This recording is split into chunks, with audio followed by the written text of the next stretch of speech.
All right, so we see a rock here, a rock line here. We have a downstream V I'm gonna hit, and I'm gonna hit the bottom side of it because there's a lot of goings on right here. But I'm gonna try this upside first. See if there's anything hanging in this section of it. Oh, there is a nice fish in there. There is a nice fish feeding just down from me. I'm gonna try hitting it from here. There's a lot of rocks. I gotta drag it over, but if I actually hook the thing. Oh, he smoked it. That was a nice fish. He smoked it. Yeah,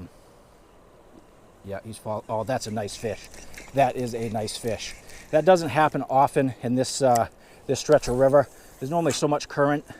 We don't get to see these fish follow that much like that fish did.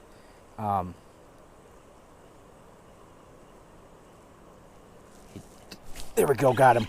Got him. Oh, nice. Let's see, I gotta try keeping him up over these rocks. All right, I don't think this was the first one that hit me, because this is just a little guy. Nice little brown though. All right, you're not hooked that bad, buddy, so if you be good. And I forgot to mention earlier that I'm using treble hooks, but I nipped the barbs down to pretty much nothing. So these treble hooks come right out, no problem. I actually prefer not to use treble hooks, but what I was getting at is I pinched the barbs down to pretty much nothing, and they pop right out of the fish, no problem. Very minimal damage. I think there was 2 fish. I actually saw one pretty big that came up before I casted, and it was definitely a 16 to 18 inch fish, and that one was, you know, 12 to 14. So there was definitely a bigger one in there. Actually, I may trade out this spinner for another spoon. I just got some smaller spoons in that I haven't even painted yet. It's just a stock finish that I may throw with this because it's actually like a silver stock finish. And where it's low, oh, there's a fish. Oh, that one smoked it. That one could be decent. That one could be decent. This fish crushed it. I mean, I don't think it's as big as I initially thought. Yeah, no, that's actually not even close. Holy cow. This is one of the smallest browns of the evening. But he mauled this spinner. Mauled it. There, I don't know if you saw that, but these trebles pop right out, no problem. All right, just a little bit of a drop. Off he goes. All right, I'm gonna change that out. I want to try that smaller spoon, see how it rides. So nothing fancy. Like I said, these just came in. These are just a bone stock finish. They're silver. And that actually looks really good. It actually looks really good. I don't know if you can see that, but this smaller one runs much tighter than the bigger one. The bigger one I was using has a much bigger wobble.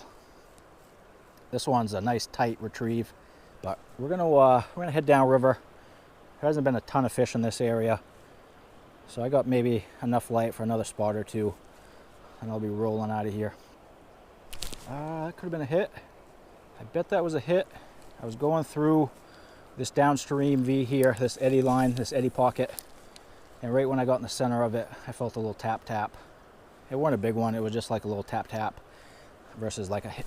Oh, there we go, right by the shore. That kind of surprised me. Look at that. That is a beautiful brown trout. No fin clips. That could be a wild reproducing fish. Even though that's not the biggest brown, that's definitely the healthiest. There's no fin clips. That is a nice, chubby, healthy brown. The browns up here in Maine aren't native. The state stocks them. So all the browns at some point have been introduced in one way, shape, or form. I guess they do reproduce in the wild, which if I had to guess, I would guess that one was a wild reproduction. It was just too healthy looking to not be. Oh yeah, another fish. They're hitting right in this this eddy pocket. There we go, small one. This is by far the smallest brown of the evening. I will see you sometime soon. Oh, he flew right up on shore. There you go, little guy. You got it. But the fish are definitely kind of hanging out in these eddy lines, these eddy pockets. Yep, another one. They're hitting either just on the outside or inside. I've had more tension inside, but I've had a better hookup ratio outside. Most of what I'm catching is created by this rock right here. It's creating this nice downstream V, and there's been a lot of fish all around this eddy pocket. Each one of the lines has had fish in it, but the 2 fish I've actually caught have been on the outside of the eddy line. I've had some interest inside, but they've been a little more taps versus like actually wanting to aggressively hit it like these last 2 fish. I love that small spoon. I obviously like the bigger one too, but this one just runs so much tighter. Yep. Oh, fish rolled on it, didn't hit it though. Oh, wow. Twice. That fish was interested. 3rd time. He's right behind it. I can see him coming behind it. Okay. So there's a hungry fish in there. I'm going to do one more. I'm going to hit him from a different angle. Oh, he followed that right in. That was a nice brown. He was right down at my feet. I obviously probably won't catch that same fish now. But yeah, yeah. Wow. Wow. I hope that showed. This fish came from like 10 feet away. But there's some nice aggressive fish in this area. So we're going to try the bigger one. We're going to try to hit the downstream side of this eddy pocket here. This bigger spoon, there we go, smoked it.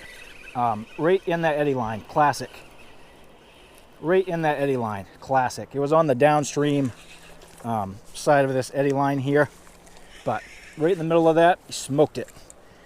But surprising, just a bunch of smaller ones hanging out there. I mean, that's a little small one, probably a 10-incher. There's a lot of activity. I just saw a fish jumping out of the water down there. This is a really active spot. All right, folks, I'm thinking I'm gonna wrap it up pretty soon. It's progressively getting shallower. I mean, we're down probably a foot or two, you know, from the shallowest I've ever fished this. What I may do is go back to that hole where I was catching them bigger fish in, see if I can pluck another fish or 2 out of that before it gets dark.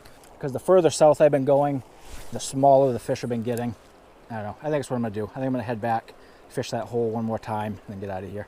All right, we're gonna hit this area again. I'm gonna hit it with a smaller spoon, different color, different action.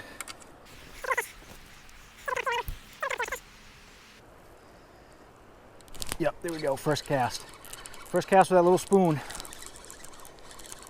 You know, I fished all through this this area and left because I really weren't getting anything, and cast it with a new lure and smoked a fish first cast.